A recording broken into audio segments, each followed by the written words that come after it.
don't really know if I can put into words that performance tonight, to be honest with you. What's going on with this team? Seriously, what is going on? How do we go from outplaying Premier League Norwich to then putting in a humiliating, lacklustrous, pathetic performance against one of the worst teams in this league, Crewe, in the space of 3 days? It's the most typical Charlton thing. Like, what is going on with this team? Seriously, what is going on? Like, just last month, this team was the dog's bollocks, playing out of its skin. We looked a different animal under Jackson. And then ever since he signed that contract on a full-time basis, that goal we scored tonight was the first league goal we scored since that day.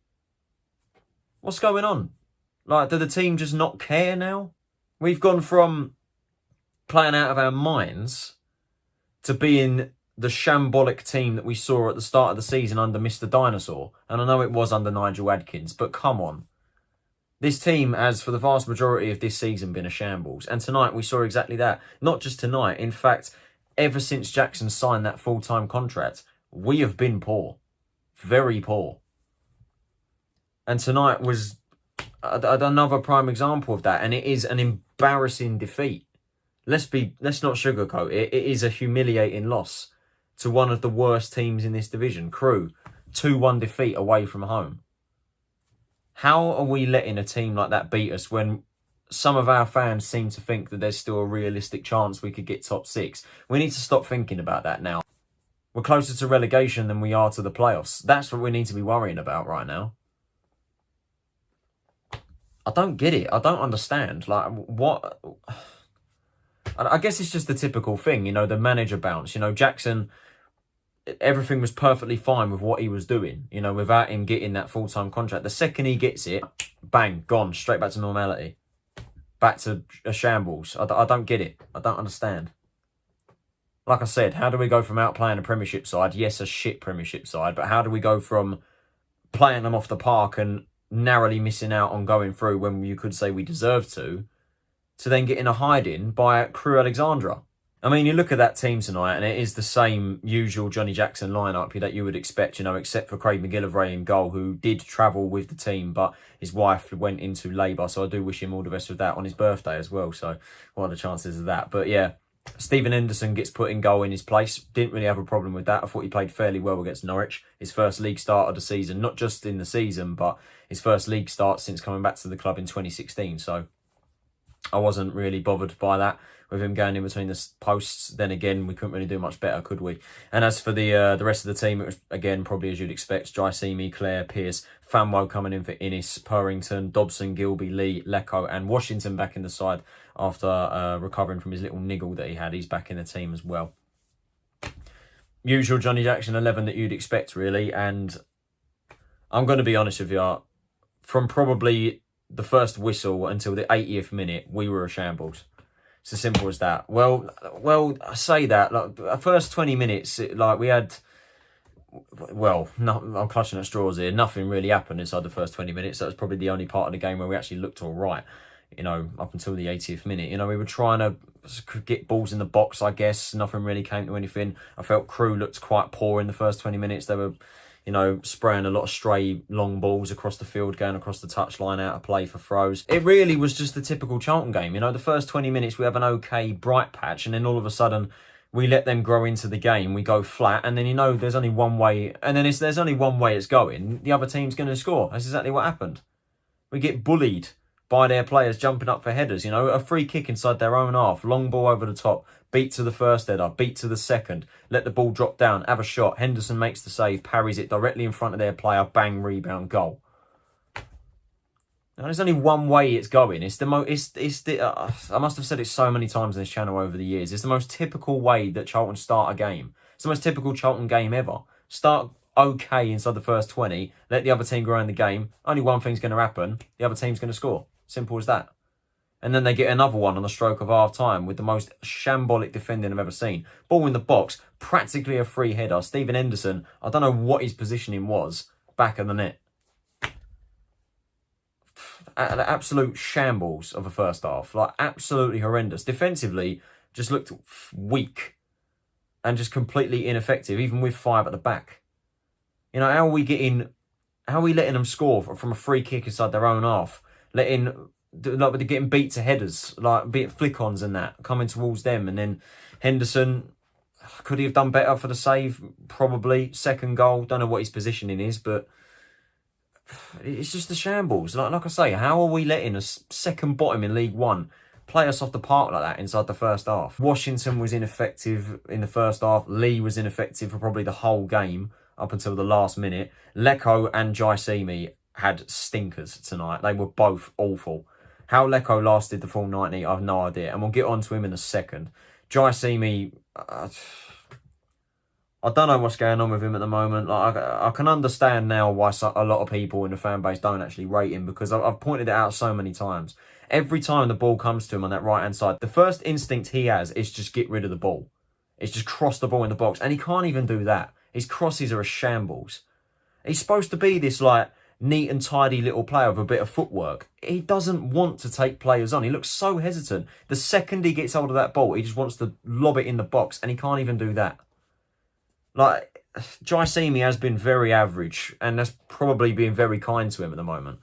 And as for Leko, I mean, I'm sorry, but I just see the same player that we saw in the Championship. Player with no end product, who can't pass the ball, is greedy as fuck, and does stupid shit. Only this time, he doesn't take players on. I don't like singling out individual players, because I think everybody today, apart from Mason Burstow, was a shambles. And maybe Conor Washington, because at least he tried to get a couple shots away in the game. But I think Mason Burstow, to be honest with you, tonight was the only saving grace and the only positive that we can take from that game tonight. And to be honest with you, I think he deserves a run in the squad. He deserves a decent run in the team. He deserves it over Leko, for sure. You know, he comes on for Ben Purrington, who had a very quiet game. You know, one of the old Ben Purrington games I used to critique him for in the past. DJ came off like for Corey Blackett-Taylor. I genuinely think at the moment Blackett-Taylor is the only winger we have that can cross a decent ball in the box. Like, Blackett-Taylor was alright when he came on for me, but Burstow I think was the only positive from the entire match. Who else came off for us? Oh yeah, Gilbey. Gilbey come off as well, who I didn't think had the best of games either. Albie Morgan came on. To be fair, Morgan, you know, did have some high energy to his game. At least he came on and tried, you know, to do something, and he tried to produce long balls. I didn't think Morgan played too bad. I'm trying to remember now. I can't remember it vaguely. I know it like sort of looped towards Burstow and he sort of headed it over the keeper and it's gone in. I think it was either a shot or a cross. I don't know. I don't remember. Couldn't care less, to be honest with you. What I do know is Burstow managed to lob in some sort of rebound right over the keeper and in the back of the net. 2-1. Thoroughly deserved goal for him, in my opinion, not for the team. We didn't deserve to score from that entire game because, like I said, we were a shambles for the whole match. And then, of course, we have to talk about the final exchanges, because it's certainly a controversial topic and it's going to be one of debate for probably the next few days until the Charlton game on Saturday.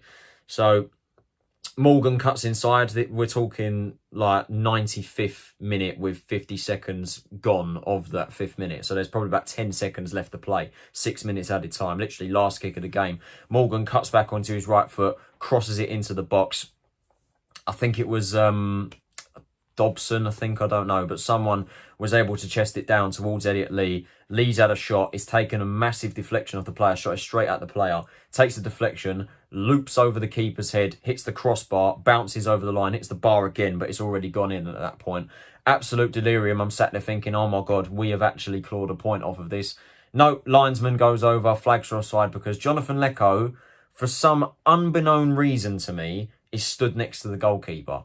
Why he is there, I have no idea. I don't know why he stood there. Linesman and the referee, Robert Lewis, which again, just another prime example of a League One ref. He had, like, even taken away that decision, he had a stinker of a game today. But like, how you can take that long to debate that sort of issue is ridiculous to me, and to then disallow the goal. Should the goal have been disallowed? Now, I said my opinion on Twitter, right? Lee's shot beats the goalkeeper. Let's be real. If you watch the replay, Lee's deflected shot, it's looping over the keeper. Even if Leko isn't stood next to him, there's nothing he can do to stop that. The ball has gone over his head even before he's tried to dive. Even if he's tried to dive with Leko not next to him, He's not stopping that. That's it in the bar and that's going in. So realistically, if Leko's not stood next to the goalkeeper, like I said, why he's stood next to the keeper, I don't know. If he's not there, that's going in. And we'd be walking away from this game with a point. It can't be argued with. He is stood next to the keeper. The fact that he's there has given the ref that decision. Goalkeeper doesn't even try and appeal it. You can see by his reaction, he sort of knows that Leko's not interfered with play. He doesn't even try to appeal it. He's like, do you know what I mean? But unfortunately, in that situation, with Leko stood right next to the keeper, which he is, it gives them that argument. It gives them that argument and it gives the referee that decision to make. Of course he's going to make that decision. Of course he is. Should it have been disallowed? Don't know. But like I said, just making the point. If Leko's not stood there, the keeper is not saving it. Regardless, if we had scored that goal and that had been counted, it'd have been the most undeserved point of the entire season. We didn't deserve to come away with the 3 points in that game. Or even a point. Crewe deserved the win. And we got to take that on the chin. We've got to say fair enough. They deserved it. But I am getting seriously worried now with what's going on. Because, like, I know some people, you know, they like to have that positivity and they like to think, like, it's still doable, you know, because we've still got, like, what? I don't know, like, maybe just over 20 games still in the season. So some people will still say it is doable. I'd like to consider myself as a realist. Like, there is no way that we're recovering that 14 points. I don't know at this point, really. Like, the season was over absolutely ages ago. And it's now just about, like, well, I say it's just about, like, getting to the end of the season and rebuilding. We've done that for, like, the past 8 years. And let's be real, we ain't very good at it, are we? Like, for the past 8 years, our team has been unrecognisable every single season. Like, yeah, we got promoted under Lee by it, went straight back down the next season because of fucking poor ownership. Every single season, we're constantly rebuilding the squad. Like, and to be honest with you, I think we're going to do it again. And I don't know at this point, really. I'm just sick to death of just us being in this position. You know, I just want the season to end at this point, really. It's just been a shambles of a season. And next season, we're going to be in for another rebuild, which is exactly what we've seen over the past 8 years. You know, we find ourselves even further away from what was promised and what was expected of us, you know. I'm just pissed off with the way that this season has gone. Right, it's not Jackson's fault at all. Like I said, he come into this season in a very difficult position with a team that, let's face it, let's be honest, for the vast majority of this season has been dire to watch. You know, I don't know. I'm just sick and tired of talking at this point. I just need to end this video. So yeah, I'm going to end it there. Thank you for watching this video. It turned into a bit of a ramble rather than a rat's reaction, or a rant if you call it, if you like to call it that. If you did like this video, please drop it a like, subscribe if you are new to the channel, and turn on post notifications so you are notified of when I post. Are you just as tired as me? Let me know in the comments, really. It's just, it's got to that point now. Like, again, I just think that the season just needs to end, you know, because realistically, the season is over. It was over fucking ages ago. I don't know why playoffs was still a conversation, you know, to be honest. Like, we really need to think about us staying in the league because, like I said, we're 6 points off the bottom four. It is still a massive possibility and it can't be argued with. Are we going to go down? I don't think so. No chance. But it's a possibility. You know, we're 6 points off the bottom four. So it's got to be thought about. And it's worrying that we are in this position. So, yeah, that's the way I see it. That's the way I see it. Another embarrassing performance against Crewe. Really needs to sort this out at the moment. Jackson needs to give some of those players a rocket up the arse because at the moment they're just proving that they're not good enough. And to be fair, a lot of them are out of contract and they're fighting to stay at this club and keep a job. So Jackson needs to give them a rocket up the arse, and we need, like, really need to beat Cheltenham on Saturday and even Fleetwood the Saturday after. They're 2 games we've got to be coming away with wins.